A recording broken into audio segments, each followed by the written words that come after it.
건강 챙긴다고 꾸준히 대장 내시경 받았는데 받고 나서 선종이 나왔다는 말 들으면 어떠세요? 의사 선생님이 괜찮다고 해도 집에 오는 길에 마음 한구석이 무거워지죠. 저도 수십 년간 대장 선종과 재발 위험을 식습관 중심으로 연구하면서 그런 분들을 정말 많이 만나봤습니다. 저는 이강혁이라고 합니다. 어르신들 만나면 이렇게 말씀하세요. 나는 그냥 남들 먹는 것처럼 평범하게 먹고 살았을 뿐인데 왜 이런 게 생기냐고요? 그런데 식단을 찬찬히 들여다보면 편하니까 자주 꺼내 드시던 햄이나 소시지, 기름에 튀긴 음식들, 달달한 간식이 반복해서 보입니다. 문제는 거기서 시작된 거예요. 특히 한번 선종을 겪으신 분들은 같은 음식을 드셔도 장이 예전처럼 버텨내질 못해요. 그래서 염증이 더 쉽게 생기고 또다시 문제가 생길 수 있는 거죠. 병원에서는 별거 아니라고 하지만 실제로 재검사에서 또 나오는 분들이 꽤 많거든요. 그분들 식습관을 살펴보면 공통점이 있어요. 편한 음식, 익숙한 음식을 계속 드신다는 거죠. 아침에 간단하게 소시지 구워 드시고 점심엔 튀김 반찬 드시고 간식으로 달달한 빵 드시고요. 하루하루는 별거 아닌 것 같은데 이게 매일 반복되면 장은 쉴 틈이 없어요. 그래서 오늘은 그 불안한 마음을 조금이라도 덜어드리려고 선종 나오신 분들이 밥상에서 가장 먼저 바꿔야 할 것들을 차근차근 말씀드리려고 합니다. 어렵지 않아요. 작은 것 하나만 바꿔도 달라집니다. 제가 연구하면서 만난 분들 중에 정말 작은 변화로 몸이 좋아진 사례를 많이 봤거든요. 요즘 선종 때문에 식탁 앞에서 이거 먹어도 되나 저거 먹어도 되나? 망설이신 적 있으시면 댓글로 한 줄만 남겨주세요. 제가 기억에 남는 이야기를 하나 들려드릴게요. 제 처제가 70대 초반인데요. 몇 년 전에 처음으로 선종을 떼어냈어요. 병원에서는 별거 아니라고 했지만 집에 와서는 며칠 동안 뭘 먹어야 할지 몰라서 조심조심 하더라고요. 그런데 한 달쯤 지나니까 다시 예전 습관으로 돌아갔어요.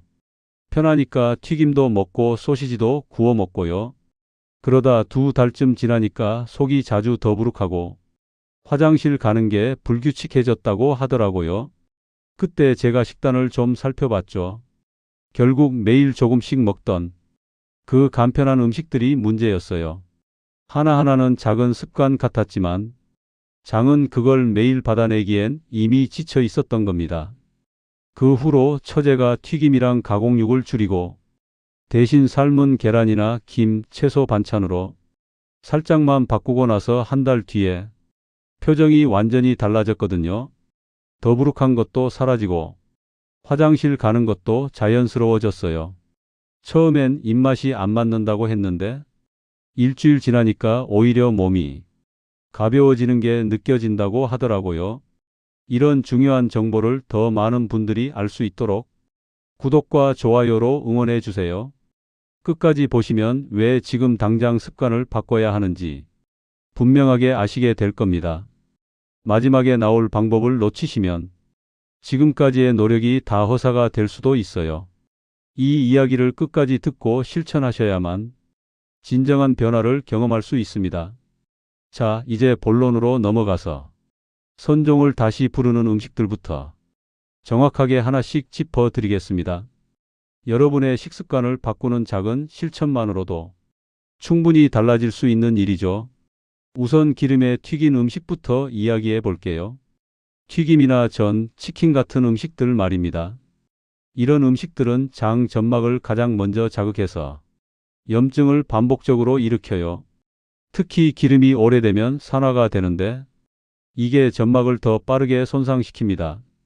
국내 소화 관련 연구에서도 기름이 산화될수록 점막 손상이 빠르게 증가한다는 결과가 나왔어요.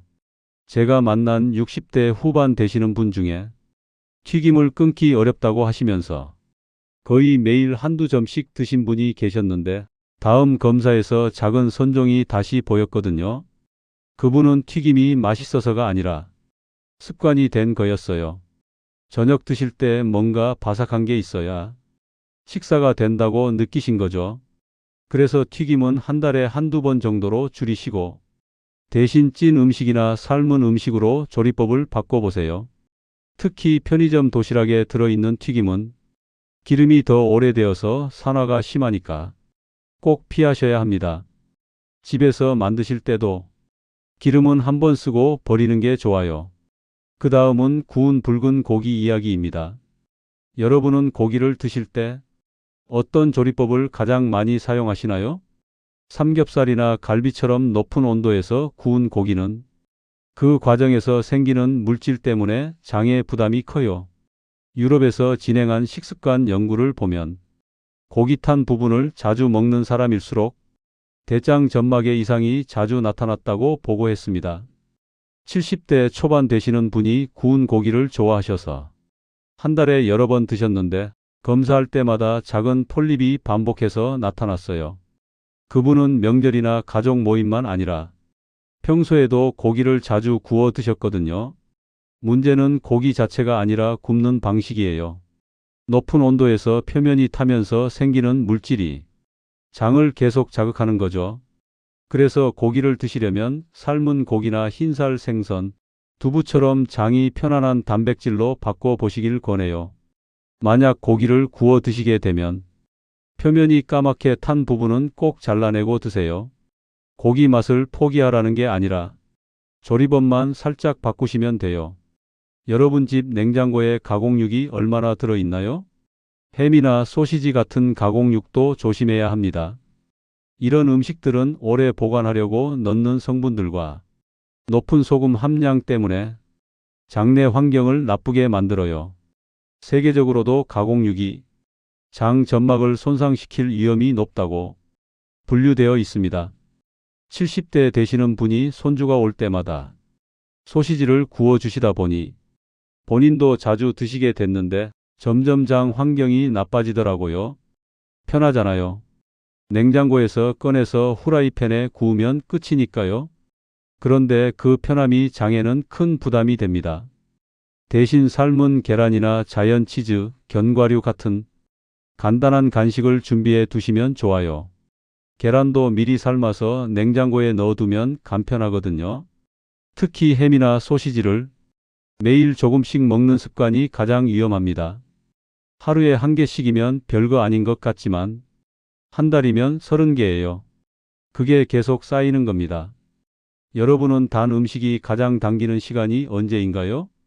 떡이나 빵, 과자처럼 단 음식들은 혈당을 빠르게 올려서 염증을 몸 전체로 확산시키고 장 속의 나쁜 균을 늘립니다. 국내 연구에서도 설탕을 많이 먹을수록 장내 균형이 무너지는 현상이 나타났어요. 60대 후반 되시는 분이 떡이랑 과일을 식사 대신 챙겨 드셨는데 오히려 변이 더 굳고 염증 수치가 높아졌거든요. 단 음식은 배고플 때 빨리 채워지니까 자꾸 손이 가요. 그런데 이게 반복되면 장 속에 나쁜 균만 늘어나고 좋은 균은 줄어들어요. 과일은 조금만 드시고 떡도 담백한 종류로 줄이세요. 대신 고구마나 밤 같은 자연스러운 단맛으로 바꿔보시면 좋습니다. 특히 달달한 빵이랑 과자는 설탕과 기름이 함께 들어있어서 더 조심해야 해요. 크림 들어간 빵은 진짜 피하셔야 합니다. 장내 세균 균형이 깨지는 것도 큰 문제입니다. 장 속에는 좋은 균과 나쁜 균이 같이 살고 있는데 이 균형이 무너지면 점막이 더 쉽게 손상되고 선종이 반복될 수 있어요. 발효식품을 꾸준히 먹은 그룹에서 장내 균형이 훨씬 안정적이었다는 연구가 여러 번 보고됐습니다. 발효식품 중에 어떤 게 가장 드시기 편하세요? 70대 중반 되시는 분이 김치를 거의 안 드셨는데 발효식품을 다시 챙기고 나서 배변이 규칙적으로 돌아왔어요. 김치 냄새가 싫다고 하셔서 거의 안 드셨대요. 그런데 담백하게 담근 김치를 조금씩 드시기 시작하니까 한 달 만에 차이가 느껴지더라고요. 김치나 된장, 청국장 같은 발효식품을 매일 한 가지라도 드시면 좋습니다. 다만 너무 짜거나 자극적인 김치는 오히려 해로울 수 있으니 조심하세요. 집에서 담글 때 소금을 조금 덜 넣으시면 돼요. 물을 충분히 안 마시는 것도 정말 큰 문제예요. 하루에 물을 몇 컵 정도 드시나요? 물이 부족하면 변이 딱딱해지고 장이 제대로 움직이지 못해서 노폐물이 오래 머물게 됩니다. 이게 계속 반복되면 점막이 계속 자극을 받아요. 하루에 물을 5잔에서 6잔은 드셔야 하는데 한 번에 많이 마시지 마시고 조금씩 자주 드세요. 특히 아침에 일어나서 미지근한 물 한 컵부터 시작하시면 장이 깨어나는데 도움이 됩니다. 찬물보다는 미지근한 물이 훨씬 부담이 적어요. 커피나 녹차는 물 대신 될 수 없으니 따로 물을 챙겨 마셔야 해요. 커피 드시는 분들은 커피 한 잔에 물 한 잔씩 같이 마시는 습관을 들이시면 좋습니다. 물 마시는 게 귀찮으시면 보리차나 옥수수차를 끓여서 드셔도 돼요. 자, 이제 다음 장에서는 장을 편하게 만들어주는 음식들과 생활 방법을 좀 더 자세하게 정리해서 알려드리겠습니다. 녹색 채소부터 이야기해 볼까요? 여러분 식탁엔 어떤 채소가 가장 자주 올라오나요? 시금치나 브로콜리, 깻잎 같은 녹색 채소에는 점막을 보호하고 염증을 낮춰주는 성분이 풍부하게 들어 있어요. 그런데 기름에 볶으면 오히려 부담이 되니까 데치거나 생으로 드시는 게 좋습니다. 하루 한 끼에는 반드시 녹색 채소를 한 접시 정도 포함해 보세요. 처음엔 양이 많아 보여도 며칠 하다 보면 익숙해집니다. 데친 나물에 참기름 조금만 넣고 간장으로 간하면 맛있어요. 쌈 채소도 좋고요. 상추나 깻잎을 쌈장 대신 된장에 찍어 드시면 담백하고 속도 편합니다.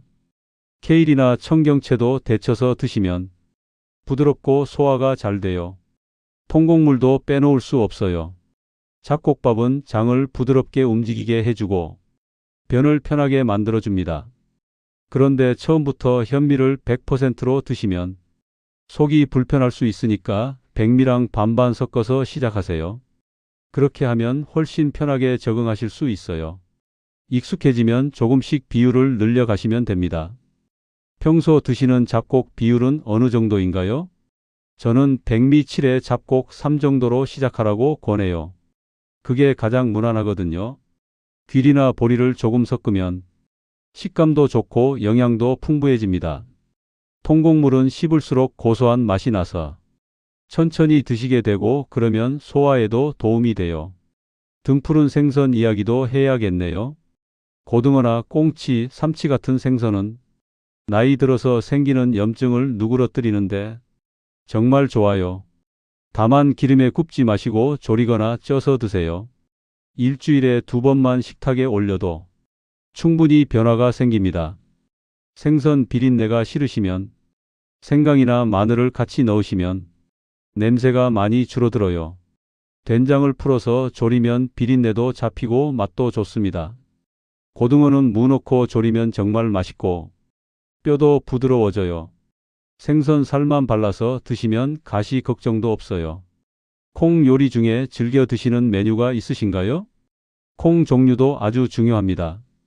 두부나 콩나물, 된장 같은 콩으로 만든 음식들은 단백질과 식이섬유가 동시에 들어 있어서 장 건강의 기본이 돼요.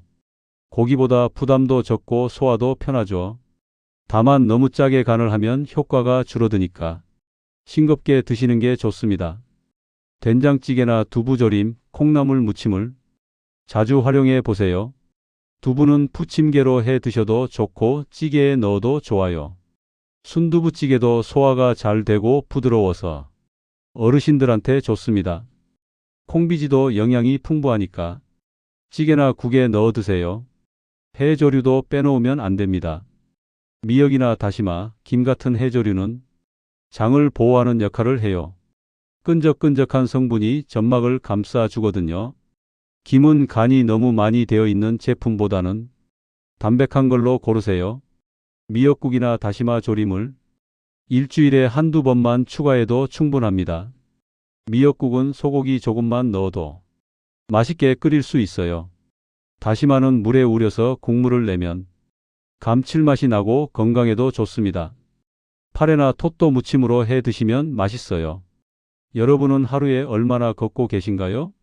걷기 운동만 해도 장이 활발하게 움직여요. 하루 30분 정도 동네를 천천히 걸으시면 됩니다. 빨리 걸으려고 무리하지 마시고 편한 속도로 꾸준히 하는 게 중요해요. 걷고 나면 장도 편해지고 기분도 좋아집니다. 혹시 비가 오거나 날씨가 안 좋으면 집안에서 제자리 걸음이라도 하세요. 텔레비전 보면서 해도 돼요. 아침에 일어나서 가볍게 스트레칭 하는 것도 장 운동에 도움이 됩니다. 팔, 다리를 쭉쭉 펴주시고 허리를 천천히 돌려주세요. 스트레스 관리도 생각보다 정말 중요합니다. 걱정이 많거나 화가 나면 장도 같이 긴장해요. 그러면 소화도 안 되고 변비도 생깁니다. 여러분만의 스트레스 해소법이 있으신가요? 좋아하는 취미 생활을 하나 만들거나 친구들 만나서 수다 떠는 시간을 가지세요. 잠자리에 들기 전에 심호흡을 천천히 몇 번 하는 것만으로도 긴장이 풀립니다.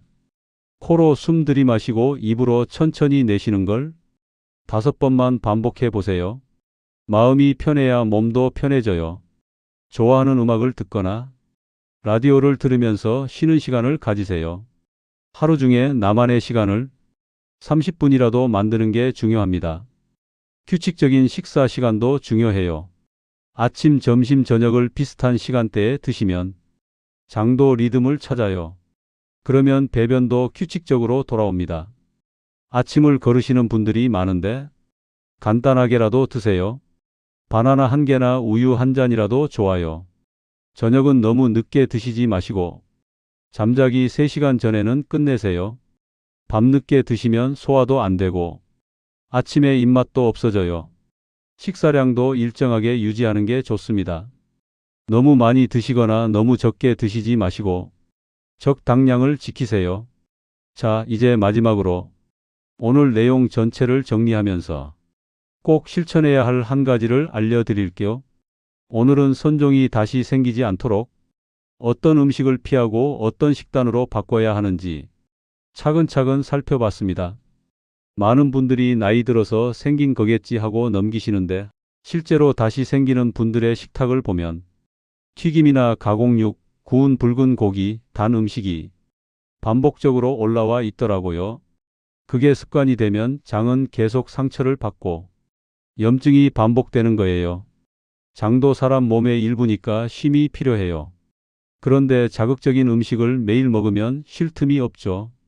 반면에 꾸준히 관리하신 분들은 채소와 통곡물, 생선, 콩류, 발효식품을 중심에 두고 무리하지 않는 선에서 조용히 바꿔 나가셨어요.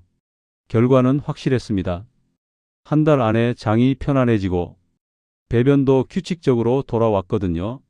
잘못 관리하면 점막이 계속 상하고 염증이 반복되지만 제대로 관리하면 몸이 스스로 회복할 힘을 되찾아요. 우리 몸은 원래 스스로 치유하는 능력이 있거든요. 그 능력을 발휘할 수 있도록 환경을 만들어주는 게 우리가 할 일입니다. 잘못 관리했을 때는 어떻게 되는지 다시 한번 정리할게요. 튀김과 가공육을 계속 드시면 염증이 반복되고 점막이 약해져요. 그러면 선종이 또 생길 가능성이 높아집니다. 변비도 심해지고 배도 자주 아프고요. 반대로 제대로 관리하시면 어떻게 되느냐? 장 환경이 좋아지면서 배변이 편해지고 소화도 잘 됩니다. 속도 편하고 기분도 좋아져요. 몸이 가벼워지는 느낌이 들죠. 오늘 당장 실천할 수 있는 단 하나를 말씀드리면 기름진 음식부터 한 번만 참아보세요. 오늘 저녁에 튀김이 당기시더라도 삶은 계란이나 두부로 바꿔보세요. 그 한 번의 선택이 내일의 변화를 만들어요. 작은 실천이 쌓이면 몸이 분명히 반응합니다. 일주일만 해보세요. 그러면 차이를 느끼실 겁니다. 저는 오랫동안 이 분야를 연구하면서 정말 많은 분들을 봤는데 작은 변화를 실천하신 분들이 가장 좋은 결과를 보셨어요. 다음 영상에서는 장내 균형을 망가뜨리는 생활 습관과 어르신들이 가장 많이 실수하는 식사 패턴을 더 자세하게 알려드릴게요. 그리고 선종 재발을 예방하는 구체적인 식단표도 함께 보여드리겠습니다. 오늘 내용이 도움이 되셨다면 댓글로 지금 가장 먼저 바꾸고 싶은 습관을 한 줄만 적어주세요. 여러분의 작은 결심이 큰 변화의 시작입니다. 건강하게 오래오래 사시길 바랍니다.